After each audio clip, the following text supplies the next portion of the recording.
दोस्तों, एक बार पुनः आपका मेरे आमंत्रण क्लासेज यूट्यूब चैनल पर स्वागत है। जैसा कि मैंने अपने पिछले वीडियो में बताया था कि जो अंटार्कटिका महाद्वीप है उसका सांगोपांग अध्ययन हम लोग करेंगे।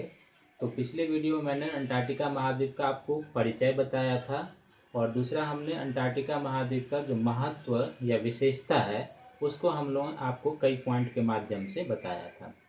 अब उसी श्रृंखला को आगे बढ़ाते हुए इस वीडियो में हम भारत के अंटार्कटिका मिशन और उसका उद्देश्य क्या है इसके बारे में हम लोग जानने जा रहे हैं।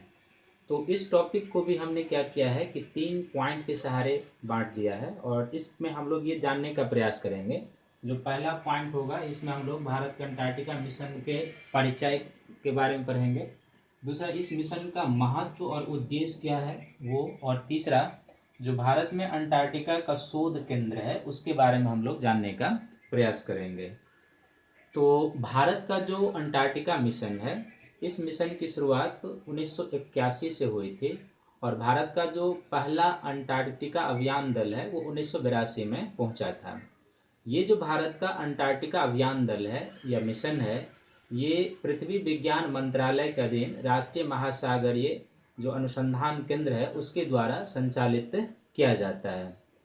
इस मिशन में जो भारत ने अब तक अंटार्कटिका में अपने अभियान बना किए हैं, उसके तहत भारत ने 3 शोध केंद्र बनाए हैं अंटार्कटिका में, जिसमें पहला शोध केंद्र अपना था दक्षिणी गंगोत्री, दूसरा जो अपना शोध केंद्र था वो मैत्री, और तीसरा जो अपना शोध केंद्र जो 2012 में भारत सरकार के द्वारा बनाया गया वो भारती है। इसमें वर्तमान समय में दक्षिणी गंगोत्री जो है वो लगभग बर्फ के नीचे दब चुका है। अब ये केवल बेसलाइन के रूप में काम करता है। बेसलाइन कहने का अर्थ होता है कि मैत्री और भारतीय स्टेशन पर पहुंचने के लिए ये इंफ्रास्ट्रक्चर के रूप में यूज किया जाता है। आधारभूत सामग्री इस स्टेशन के थ्रू वहां तक पहुंचाया जाता है। और जो हमारा मैत्री है और जो भारती है, यहाँ से भारत के अंटार्कटिका मिशन के जो वैज्ञानिक पहुंचते हैं वो अपना शोध कार्य करते हैं। भारत का जो अंटार्कटिका मिशन है, इस मिशन का जो उद्देश्य है, ऑब्जेक्टिव है, इसको हम लोग निम्न बिंदुओं के सहारे या कई बिंदुओं के सहारे समझेंगे। जिसमें पहला पॉइंट हमने लिख दिया है कि भूगर्भिक दृष्टिकोण से इस मिशन का क्या उद्देश्य है। दूसरा, मानसून के दृष्टिकोण से इस मिशन का क्या महत्व उद्देश्य होगा। तीसरा, संसाधन आकलन के दृष्टिकोण से इस मिशन का क्या उद्देश्य है। और चौथा, वैश्विक जलवायु परिवर्तन के दृष्टिकोण से इस मिशन का क्या उद्देश्य है। तो जो पहला भूगर्भिक दृष्टिकोण से है, तो मैंने अपने पिछले वीडियो में बताया था कि जो अंटार्कटिका महाद्वीप है और जो अपना प्रायद्वीपीय भारत है, ये दोनों गोंडवाना लैंड के भूभाग हैं। तो भूगर्भिक दृष्टिकोण से दोनों गोंडवाना लैंड के भूभाग हैं और शोध में अंटार्कटिका के जियोलॉजिकल स्ट्रक्चर के बारे में जितनी बेहतर जानकारी मिलती है, तो उस जानकारी के आधार पर हम भारत के यानी प्रायद्वीपीय भारत के भी भूगर्भिक इतिहास को और बेहतर तरीके से जानने में हमें सहायता मिलेगी। उसके जियोलॉजिकल स्ट्रक्चर, उसकी चट्टानी संरचना, इस सब के बारे में हमें अंटार्कटिका मिशन से जानने में मदद मिलेगा। दूसरा, जो मानसून के दृष्टिकोण से है, तो जाहिर सी बात है कि भारत का जो मानसून प्रणाली है, ये मानसून प्रणाली एक बृहत सिस्टम के रूप में संचालित होता है। और जिस ऐसा देखा गया है कि जिस वर्ष अंटार्कटिका महाद्वीप के ऊपर काफ़ी अधिक हिमपात होता है और अधिक ठंड पड़ती है, तो दक्षिणी गोलार्ध की जो वायुदाब पेटियां होती है वो अधिक उत्तर की ओर विस्थापित होती है। और जब वायुदाब पेटियां अधिक उत्तर की ओर विस्थापित होती है तो उस वर्ष दक्षिण पश्चिम मानसून पवनें काफ़ी सक्रिय होती है और हमारे यहाँ वर्षा काफ़ी अधिक होती है। तो अंटार्कटिका के जलवायु और वहाँ के बदलते हुए जलवायु का भारत के मानसून प्रणाली, वर्षा के प्रतिरूप, इस पर क्या प्रभाव पड़ता है और क्या प्रभाव पड़ सकता है, इसकी खोजबीन करना, अन्वेषण करना इस मिशन का दूसरा उद्देश्य है। तीसरा, संसाधन आकलन के दृष्टिकोण से, जैसे कि मैंने पहले ही बताया था कि जो गोंडवाना लैंड का भूभाग है हमारा, तो प्रायद्वीपीय भारत में कई खनिज चारा मिलता है। तो संभव है कि चूंकि सभी भूखंड एक ही भाग के हैं, तो अंटार्कटिका में कौन सा खनिज मिल सकता है, कौन सी खनिज की वहाँ पर उपस्थिति है, इसके बारे में हमें जानकारी इस मिशन से मिलेगी।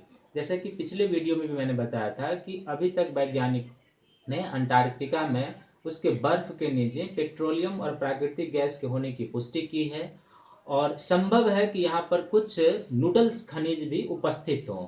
लेकिन इसके बारे में अभी कोई आधारिक जानकारी नहीं मिली है, लेकिन संभावना है कि ये यहाँ पर हो सकता है। तो खनिज संसाधन के अन्वेषण के दृष्टिकोण से जो वहाँ कुछ खनिज मिलता है, तो प्रायद्वीपीय भारत में भी अगर उस प्रकार की चट्टानें हैं तो उन चट्टानों में उन खनिजों की उपस्थिति हो सकती है। फिर चौथा, वैश्विक जलवायु परिवर्तन का। तो चूंकि जो भूमंडलीय तापन और ग्लोबल क्लाइमेट चेंज हो रहा है, उस ग्लोबल क्लाइमेट चेंज का अंटार्कटिका के ऊपर क्या प्रभाव है और उसके विश्व के ऊपर क्या प्रभाव हो सकते हैं, भारत के ऊपर क्या प्रभाव हो सकता है, और उन जलवायु परिवर्तनों से उत्पन्न समस्याओं के समन का होता है मिटिगेशन, यानी किसी भी दुष्प्रभाव को कम करने के प्रयास, समन के क्या उपाय हो सकते हैं, उसकी खोजबीन करना इस मिशन का उद्देश्य है। तो इस तरीके से भारत का जो ये अंटार्कटिका मिशन है, ये एक बहुउद्देशीय और बहुसंस्थानिक मिशन है जो 1981 से कंटिन्यू रूप से चलते आ रहा है।